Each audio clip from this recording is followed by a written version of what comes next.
धमाल मनोरंजनाबरोबरच समाज प्रबोधनपर झांजी पुंजी या गीताचं प्रकाशन सहकार राज्यमंत्री दादा भुसे यांच्या उपस्थितीत झालं। हिंदी, मराठी आणि अहिराणी भाषेत या गीताचं स्वरूप आहे।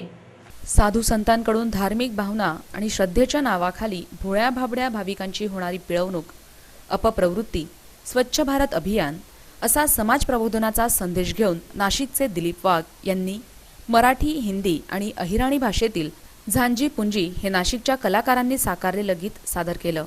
या हिंदी गीताचा यूट्यूबवरील प्रकाशन सोहळा सहकार राज्यमंत्री दादा भुसे यांच्या हस्ते झाला। या प्रसंगी महापौर अशोक मुर्तडक, जिल्हाप्रमुख विजय करंजकर, महानगर प्रमुख अजय बोरस्ते, नगरसेवक तानाजी जायभावे, नानासाहेब सोनवणे, डॉक्टर अनिरुद्ध धर्माधिकारी उपस्थित होते। आयोजक दिलीप वाघ आणि रोहिणी वाघ यांनी पाहुण्यांचा सत्कार केला। या गीताचे निर्माते कलाकार असलेले दिलीप वाघ यांनी गीताचं वैशिष्ट्य बरेचसे नाशिकचे किंवा बाहेरचे मंडळी आहेत त्यांनी कार्यातले काही चित्र नाही ते दाखवू नका सांगितलं होतं, पण माझे परस्ते म्हटले की नाही जे आहे ते दाखवतो आणि त्यांना दाऊदचा फोटो टाकलाय तर आम्हाला दाऊदला हार घालायचा आहे असं सांगायचं म्हणे त्यांना, तू घाबरू नको आम्ही आहे तुझ्या पाठीशी।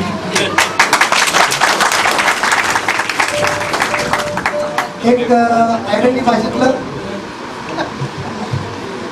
आयरणी शब्द आणि हिंदी शब्द मिळून आम्ही गाणं तयार केलं आहे।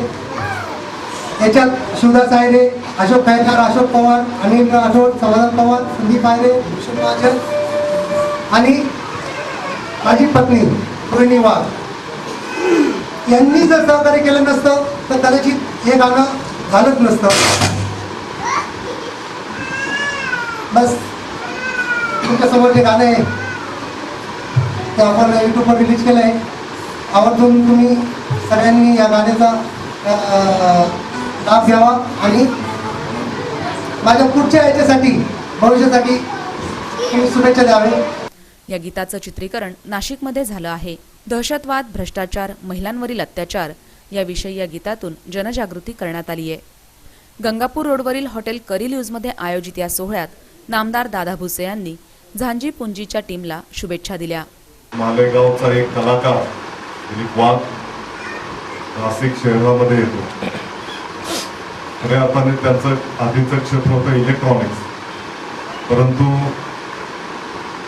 कलाकाराला स्काय इज द लिमिट म्हणजे काही बंधनं नसतात आणि त्यांच्यातला जो कलाकार होता आज या यूट्यूबच्या माध्यमातून मला वाटतं देश पातळीवर आणि जगाच्या पातळीवर त्यांनी या ठिकाणी आपली कलाकारी प्रदर्शित केलेली आहे। मी आपल्या सर्वांच्या वतीने त्यांच्या या उपक्रमास हार्दिक शुभेच्छा देतो। समाज प्रबोधनाचंही कार्य या गीताच्या माध्यमातून त्यांनी पार पाडलेलं आहे। आधी भ्रष्टाचाराचा विषय घेतला, नंतर महिलांच्या संरक्षणाचा विषय घेतला आणि त्याच्यानंतर स्वच्छता मोहिमेचं पण महत्त्व त्यांनी विशद केलेलं आहे आणि म्हणून एक चांगलं सॉन्ग त्यांनी या ठिकाणी जनतेच्यासाठी उपलब्ध करून दिलं। या प्रसंगी संगीतकार संजय गीते, धीरेंद्र पाटील, संतोष साबळे, भूषण महाजन, रवी जन्नावार, अरुण रहाणे, दीपक शिवदे उपस्थित होते। सचिन गायकवाड, दिशा न्यूज, नाशिक।